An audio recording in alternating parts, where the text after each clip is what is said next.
Medianamente conocido, el marqués de Queensberry, por ser el creador de las reglas de un deporte, el del boxeo, no lo es tanto por haber demandado y perseguido al escritor Oscar Wilde, a quien acusó de sodomía por la relación homosexual que el hijo del marqués Lord Alfred Douglas, llamado Bossy, mantenía con el poeta y dramaturgo. En el proceso que se llevó a cabo en 1895 y fue seguido con morbo y escándalo en Inglaterra, se declaró finalmente culpable al autor y se le condenó a la pena de 2 años de trabajos forzados. Tras ese término, Wilde salió de prisión con hondas secuelas materiales y espirituales que no mucho después lo condujeron a la muerte. Oscar Wilde es ahora uno de los escritores más leídos de su época en habla inglesa, mientras Bossy y el marqués de Queensberry se hunden paulatinamente en la sombra. Y es que las reglas del boxeo, disque desarrolladas para normar un deporte más o menos incivilizado, en realidad tenían centurias de gestarse desde el impulso de los Juegos Olímpicos de la antigüedad helénica. Pues el asunto es simple y sencillo. Bajo el dominio colonial británico, las reglas del marqués se volvieron cultura dominante. De este modo, en las sociedades contemporáneas nos hemos convertido en seguidores y admiradores de atletas profesionales más o menos portentosos. Y por eso terminamos elevándolos a un nivel de existencia donde los concebíamos como héroes, identificándonos con ellos e imitándolos, siguiendo sus con frecuencia escasas y simplonas ideas del mundo. Algunos atletas, sin embargo, en verdad merecen no solo la gran admiración que despiertan en nosotros, sino el hueco en la historia a donde los conduce nuestra memoria colectiva. Y su hazaña es muy sencilla, la de ser capaces de sobrepasar los límites de la capacidad humana, convirtiéndose así en semidioses, según la antigüedad clásica. Por eso, cuando los atletas mueren, se producen en nosotros distintas ideas confusas y angustiantes, porque nos reúnen en torno a nuestros muertos una lista de pulsiones y razonamientos entre los que no falta un secreto horror, cierta curiosidad inconfesada, además de la obligación que sentimos por honrar su memoria. Una muerte donde compendia buena parte de estas características ha ocurrido hace un par de semanas. Otrora conocido como Cassius Clay y nacido en 1932, este púgil se distinguió por haber sido considerado el mejor boxeador de peso completo en la historia.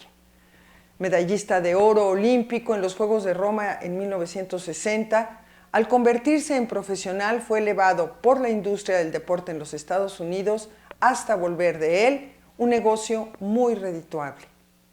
Recuerdo en mi caso, aunque a esa edad no me interesaba ese deporte, la reunión con mis padres y mis hermanos para ver las peleas de Clay y escuchar los comentarios y discusiones que su estilo y personalidad despertaban. Así me enteré, poco a poco, de su gran sentido crítico para leer la composición y las maneras de la sociedad estadounidense, sobre todo en lo que se refiere a la discriminación que sufrían los negros en el sur de ese país, región donde él había nacido y, chispeante y ocurrente y todo, cuando Cassius Clay fue llamado por el ejército para rendir su servicio militar, se negó, argumentando razones que le valieron la antipatía de algunos sectores sociales. Después de eso, el boxeador radicalizó sus posturas y se integró a la nación del Islam.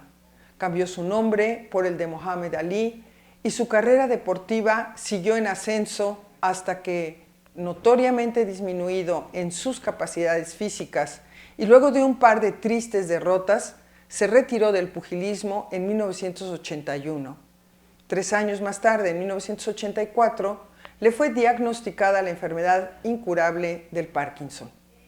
Ahora bien, si las generaciones actuales solo tienen el testimonio de las imágenes para juzgar la grandeza de este deportista, generaciones anteriores podemos contar entre nuestros recuerdos la conmoción que causó en el mundo el saber de la enfermedad de Mohamed Ali. Los semidioses también mueren. ¿Qué le va a hacer? Otro famoso enfermo de Parkinson, mucho más cercano a las generaciones actuales, Michael J. Fox, de 54 años, declaró al enterarse de la muerte de Ali, y lo cito, curar la enfermedad del Parkinson pareció una vez imposible, pero finalmente el tiempo está a nuestro favor. Creemos sin duda que la cura está al alcance si nos atrevemos a hacer más o menos. Mohamed Ali nos enseñó lo que significa tener corazón de campeones. Ahora es el momento de honrarlo, terminando la pelea que él no acabó. Fin de cita. Y convocada por tantas voces y publicidad, la sociedad estadounidense se volcó en los servicios funerarios de Ali, lo que me hizo pensar en la pertinencia, a más de 20 años de distancia, del pensador francés Jean Baudrillard, quien, en La transparencia del mal, un ensayo sobre los fenómenos extremos, vaticina los traslapes y fisuras de las sociedades contemporáneas. El showman o el académico que devienen políticos, el político que se convierte en académico, el deportista que se lanza a la contienda política y anota, cito, se nos ha impuesto la ley de la confusión de los géneros. Todo es sexual, todo es político, todo es estético a la vez. Todo ha adquirido un sentido político. Fin de cita. Porque en torno al ataúd de Ali hubo políticos y cantantes, actores, perfumes y joyas y corbatas. No se vio, sin embargo, algún pequeño negro con ropas humildes, arrinconado, flotando como una mariposa y picando como una abeja.